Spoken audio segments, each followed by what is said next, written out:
Hey everyone, स्वागत है आप सभी का आप लोग का अपना यूट्यूब चैनल डिफरेंट क्लासेस में। आज हम लोग समझने वाले हैं भूगोल किसे कहते हैं, उनको हम लोग समझेंगे।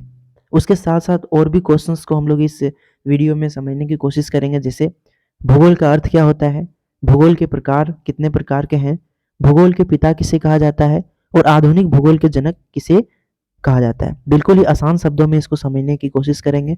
बहुत ही छोटा पॉइंट है, ठीक है, और बहुत सारे बच्चे इसमें कंफ्यूज हो जाते हैं कि आखिरकार भूगोल किसे कहा जाता है। बहुत उसको अगर कोई अगर ऐसे ही पूछ देता है या फिर पूछा जाता है उनसे, तो वो कंफ्यूज हो जाते हैं कि आखिर मैं बताऊं कैसे। ठीक है, तो मैं आप लोगों के लिए ये वीडियो लेकर आ चुका हूँ, टेंशन नहीं लीजिए। ठीक है, बहुत ही अपने शब्दों में इसको समझने की कोशिश करेंगे। तो चलिए वीडियो को स्टार्ट करते हैं।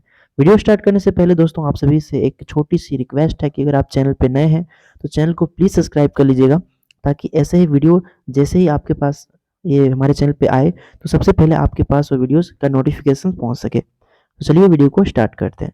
तो देख सकते हैं दोस्तों, यहाँ पर जो है सो हमने पहला जो रखा है, जो पहला क्वेश्चन आता है कि भूगोल किसे कहते हैं। ठीक है, आखिर जो भूगोल होता है वो किसे कहते हैं। तो देखिए इसको मैंने किस प्रकार यहाँ पर लिखा है कि भूगोल वह विषय है जिसके द्वारा हम पृथ्वी के ऊपरी स्वरूप और प्राकृतिक विभागों जैसे पहाड़, महान, यहाँ पर थोड़ा सा मिस्टेक हुआ है। ठीक है, चलिए अब सही है। देखिए जैसे पहाड़, महादेश है ना, और क्या है, नगर है ना, नदी, समुद्र, झील, वन इत्यादि के बारे में जानते हैं या फिर पढ़ते हैं। मतलब कि हम अगर भूगोल की बात करेंगे, अगर हम भूगोल विषय को पढ़ेंगे तो हमको उसमें क्या क्या चीज पढ़ना पड़ेगा, है ना। तो प्राकृतिक विभागों जैसे पहाड़, महादेश, देश, नगर, नदी, समुद्र, झील, वन, ये सारी चीजों को पढ़ना पड़ेगा किसके अंतर्गत, भूगोल के अंतर्गत। किसके अंतर्गत पढ़ना पड़ेगा, भूगोल के अंतर्गत। तो भूगोल में बेसिकली यही चीज पढ़ा जाता है। किसी भी जैसे पहाड़ हो गया, पठार हो गया, महादेश, है ना, ये सारी चीजों को भूगोल के अंतर्गत रखा गया है और हम लोग इसके अंतर्गत पढ़ते हैं। ठीक है, चलिए आशा करते हैं कि भूगोल आप लोग समझ चुके होंगे। ठीक है, चलिए अब नेक्स्ट जो क्वेश्चन आता है दिमाग में कि भूगोल का अर्थ आखिरकार क्या होता है। ठीक ना, भूगोल का जो अर्थ होता है वो क्या होता है। तो देखिए यहाँ पर मैंने इसको भी अच्छे से लिखा है कि भूगोल शब्द की उत्पत्ति ग्रीक भाषा के दो शब्द जैसे जियो प्लस ग्राफो से मिलकर बना है।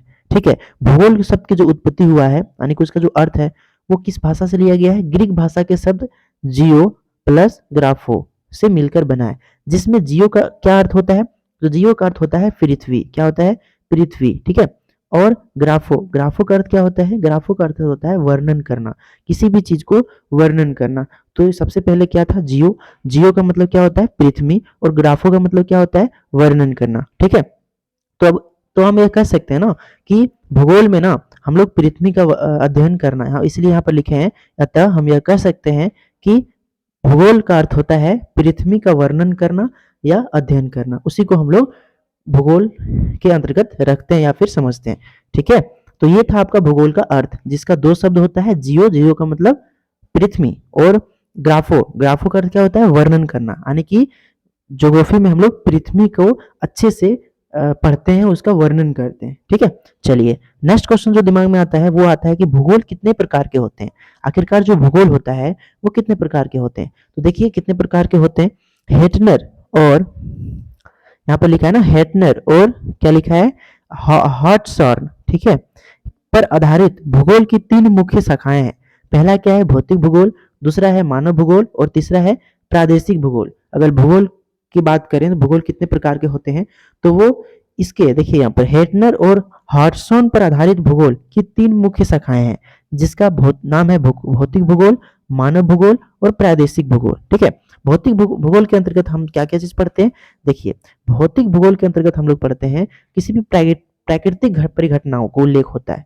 किसमें, भौतिक भूगोल में। किसमें, भौतिक भूगोल में। भौतिक भूगोल में किसी भी प्राकृतिक परिघटनाओं का उल्लेख होता है, जैसे कि जलवायु विज्ञान, मृदा, है ना, मिट्टी और वनस्पति वगैरह वगैरह। ये किसके अंतर्गत आता है, भौतिक भूगोल के अंतर्गत आता है। ठीक है, अगर हम बात करें मानव भूगोल के बारे में, तो मानव भूगोल में हम लोग क्या चीज पढ़ेंगे, तो मानव भूगोल में हम लोग जो है मानव भूगोल में भूतल और मानव समाज के अंतर संबंधों को यानी कि संबंधों को वर्णन करते हैं।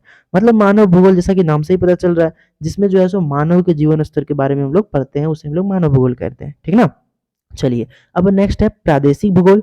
प्रादेशिक भूगोल क्या होता है, इसमें क्या चीज पढ़ा जाता है, तो देखिए प्रादेशिक भूगोल पृथ्वी को या इसके किसी हिस्से को किसी आधार पर प्रदेशों में विभाजित करने और उनका उनका वर्णन करने वाला विज्ञान है प्रादेशिक भूगोल। ठीक है, प्रादेशिक भूगोल क्या है कि किसी भी पृथ्वी के या उसके किसी हिस्से को या किसी खास हिस्से को है ना वर्णन करने वाला विज्ञान है प्रादेशिक भूगोल।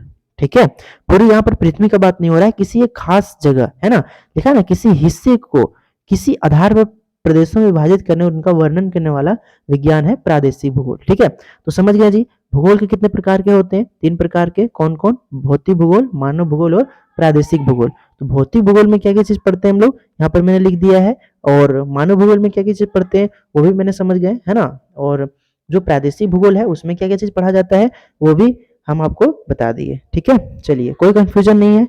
अब नेक्स्ट क्वेश्चन को चलते हैं।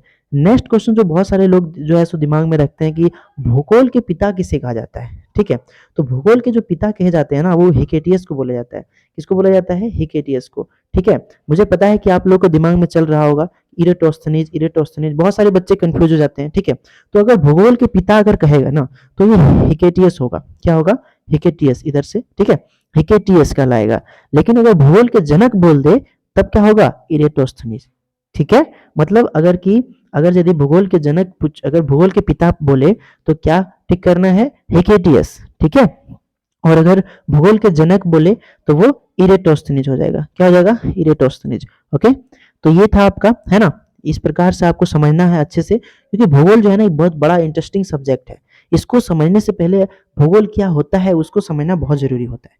ठीक है, तो चलिए अगला कुछ जो दिमाग में क्वेश्चन आता है सभी का कि आधुनिक भूगोल के जनक कौन है।